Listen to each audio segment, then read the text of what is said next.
Hi, I'm Dara Welk, the CEO of Media Made Fresh.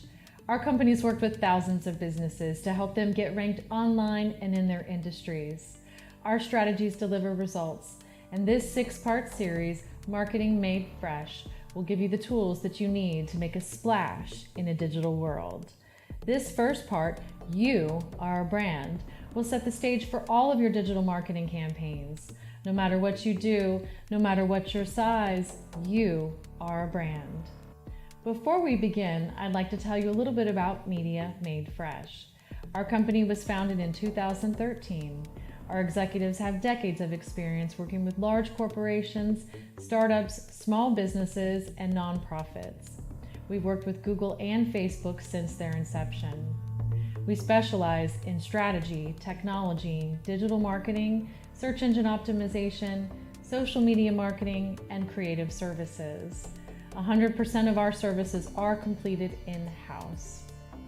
We developed this series to empower entrepreneurs with the tools that they need to get ranked online and in their industries. By completing all 6 parts of this series, you will be able to create your own marketing plan, measure the effectiveness of your campaigns, and reach your goals. To be effective in this series, you will have to define a marketing budget. A marketing budget is not optional. It's just like taxes. You will have to invest something in order to generate return. So when you set out to create this marketing budget, it's going to be in one of 2 ways. It'll either be a fixed budget or a percentage of your sales. If you're using that percentage of your sales, you're going to want your margins to be at or above 10 to 12%.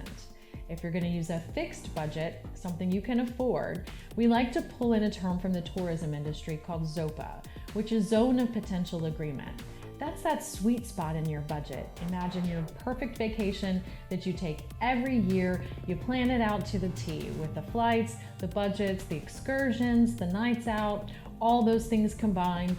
Well, if you go on that budget and you end up spending too much money, you're not going to be happy with that experience, and you're not going to be happy with your marketing campaigns if that's what happens with your marketing budget. So you want to make sure that that budget is, again, something that you can afford, something that you're going to be able to invest, that you will expect to get some return from, but it's not going to break you if it doesn't work, because not everything is certain. So you do have to create SMART goals also, which are specific, measurable, attainable, realistic, and time-bound. SMART goals would be an example. I'm going to make $1 million over the next year, and I'm going to spend $100,000 to make that money in return. So that would be your marketing budget plus your sales. That's really going to make you very successful in this series, is having all those things defined in advance. Now that we've talked about defining our budgets and success in this series, let's begin. You are a brand. What is branding? Well, branding is text, images, pictures. It's anything that we see that makes us think of a person, a product, or a service. A brand is unique. It's something that differentiates you in the marketplace. When we created the Media Made Fresh brand, it was very important for us to be different and unique amongst all the other marketing companies. Those are key components to a successful brand. We chose the words made fresh because we make everything fresh. There's 2 reasons why we do that. 1, technology made fresh is faster and it works better. Campaigns made fresh and strategies made fresh for our clients mean they're going to stand them out apart the competition. It also means we can bring together all their unique value proposition and really create something that's unique for them. And we chose that icon, that fruit with the splash coming out the top, because to make a splash means to attract a lot of attention. So we wanted that logo to, again, show what we do with our services, and then also invoke some ideas and thoughts in people's minds. And that's what you're going to do with your brand. You're going to come up with text and images, and you're going to mix that with your ideas and your cultures, and then that gets multiplied by the thoughts and the feelings that you create inside of your customers. That's what makes up a brand. And once you have all those elements, you're going to want to weave it through every single touch point. So it's in your phone conversations, it's in the emails that you send, it's in your in-person meetings, it's on your website, it's in your social media, it's everywhere that you can possibly place it. Some of the leading brands that do branding very successful, looking at the top millennial brands. We study this because the millennials are the largest consumer base in the world. They expect the same thing that all other consumers expect: consistency and dependability. When you look at this list of brands, that's what you get from that. You know what to expect from these brands. Fortune magazine for 63 years has listed the top brands, the top 100, the top 500 brands. And again, when you look across this list of brands, you see the same thing. You know exactly what to expect from them. And that's what you're going to have to do. You need to go back and think about what people should expect from your company. You also want to look at all the brands that you buy from. Why do you shop at certain stores? Why do you eat at certain restaurants? Why do you wear certain clothes? Why do you use a certain cell phone device? All those things, there's a certain reason why you picked those brands, and you're going to want to apply those principles back to your company and your personal brand. And now I'm going to introduce you to a few books that will help support more information on branding and marketing. The Tipping Point. What makes a brand recognizable? This book is fantastic and talks exactly about that moment when a brand catches like wildfire. All successful brands have a tipping point. You will find your tipping point. The Brand Called You is a book that celebrates the day of the individual. You will have to be the champion of your ideas.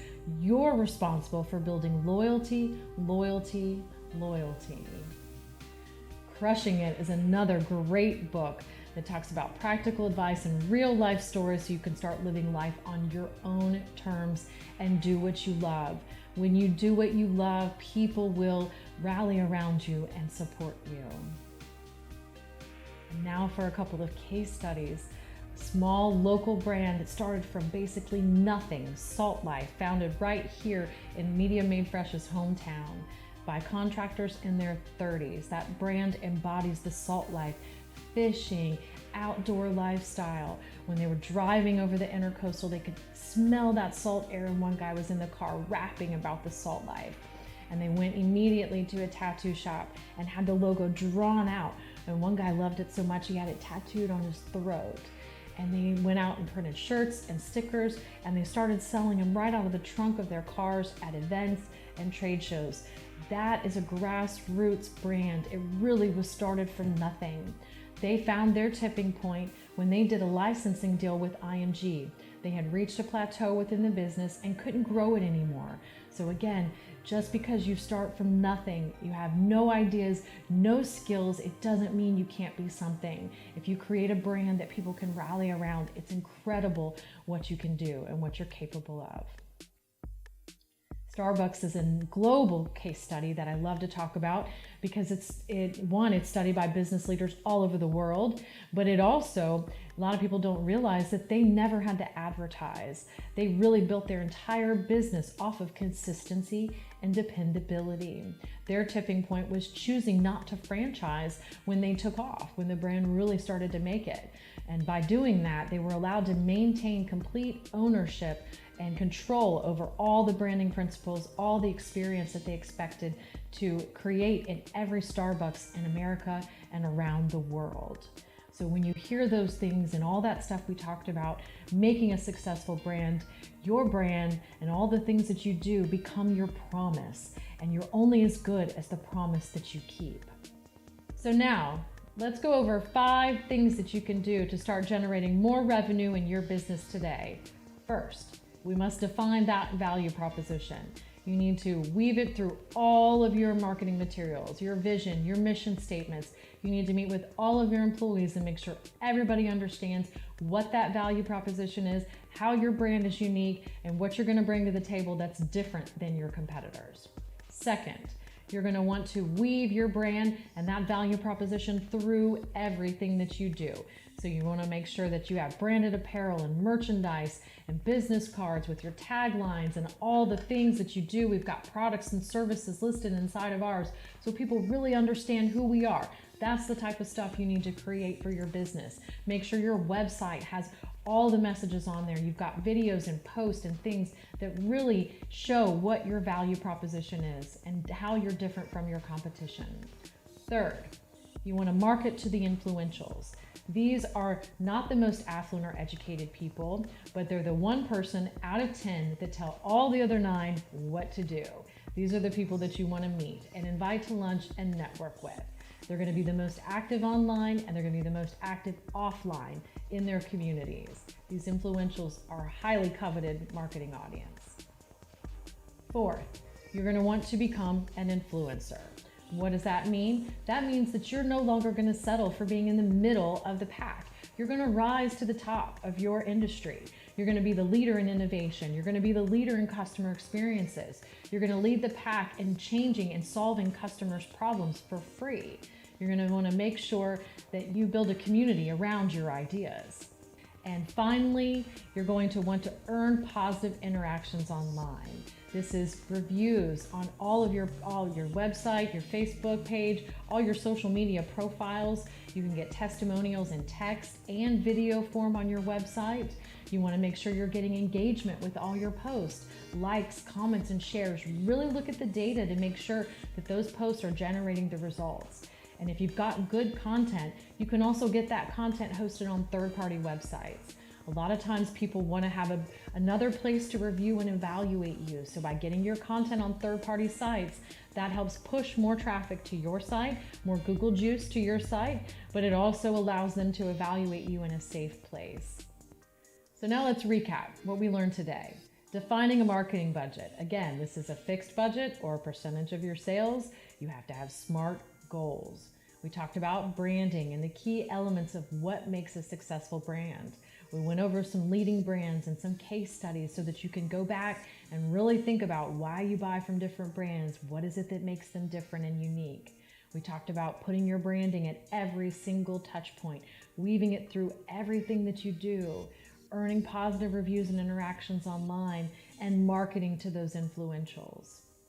And finally, to get you psyched up with that winner mindset, I've got some parting thoughts that I'd like for you to repeat after me.